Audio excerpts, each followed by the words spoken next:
Hi, I'm Tim. Welcome to our channel and thanks for logging on. Today we're discussing the Tag Heuer Carrera Caliber 6. You can see this 38mm automatic winding steel sports watch and purchase it on our website. Subscribe to our YouTube channel if you enjoy these videos, and please click on the card in the upper right hand corner of the screen at any time during this video to see our full listing for this watch with additional high resolution images, great for your desktop, accessories included, and of course complete pricing details.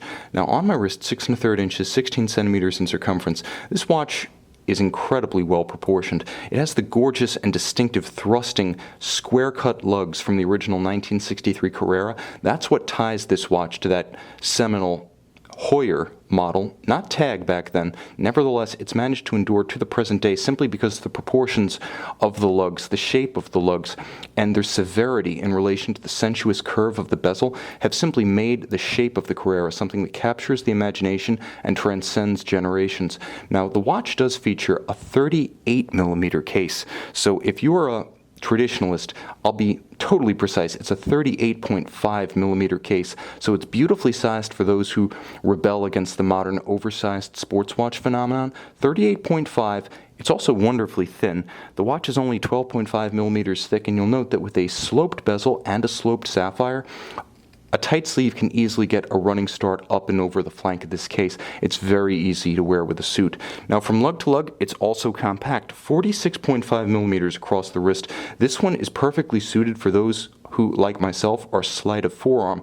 And I would say that the way it fits on me, with plenty of shoulder room to spare, you can see how the bracelet flares out so it's nowhere near the edge of my wrist. I would say you could probably wear this watch on a wrist down to 13.5 centimeters in circumference, provided your wrist is more oval than narrow in cross-section, slightly flat across the top. Now, the bracelet is a beautiful piece.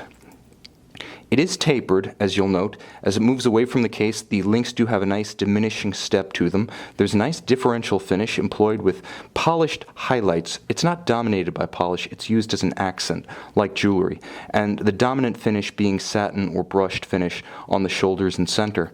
The clasp is very solid. You can see a single swing arm, single deployant design. When it's closed, it has the Tag Heuer logo and a striated satin finish on it and a double trigger deployant action. So when you close it, it does require positive release, not friction fit, not clamshell. This is the better way to make a clasp.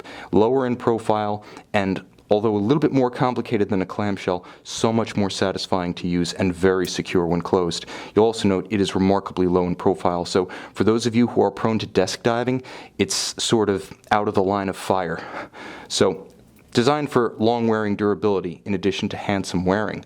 You'll also note that the watch features a dominant dial. Look at the bezel of this watch. It's high-polished, but it's almost like a silver halo, so minimal that you can barely even see it when you're looking at the watch from head-on. You'll note that the dial is dominated by three features. First, stylized and blued Arabic numerals for the hours. Second, an elaborate guilloche type pattern. I do believe this is stamped guilloche at this price range, but it beautifully emulates engine-turned guilloche, right down to the undulations as they circle the center and the rayon pattern that the undulations create collectively. And finally, there is the dominant anchor of the dial, which is at 6 o'clock, both a small seconds sunken in with a date aperture featuring a stepped window for a more progressive transition from the dial base down to the date disc. Now the watch does feature both hacking, which I'll demonstrate now. So you pull the crown and you stop the balance, stopping the seconds. Do that at 60 and you can now synchronize precisely to a known accurate reference time like an atomic clock. And of course, the date does feature a quick set, so should the watch run down or encounter an irregular length month, you can easily cycle to the current date and correct it. You'll also note a nicely sloped chapter ring, 0 to 60 outboard. This is convenient for counting off minutes more precisely, and it also provides a nice visual transition from the height of the bezel to the plane of the dial. I should mention that all of the individual numerals are applied, not printed on.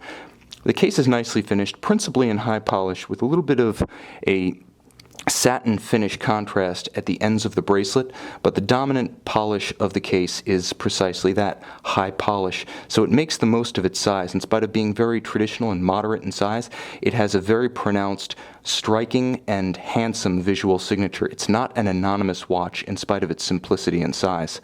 On the case back, you can see what's known as the Tag Heuer Caliber 6. Protected within a case that endows it with 100 meters of water resistant, it is a full-function sports watch in that sense. You're good to go for swimming or shallow diving. It beats at 4 hertz, automatic winding, bidirectional with approximately a 42-hour power reserve. As I mentioned, it does have a quick set function for the date and hacking for the seconds, and it is based on the tried-true, ultra-thin, and ultra-tough ETA 2892A2 caliber.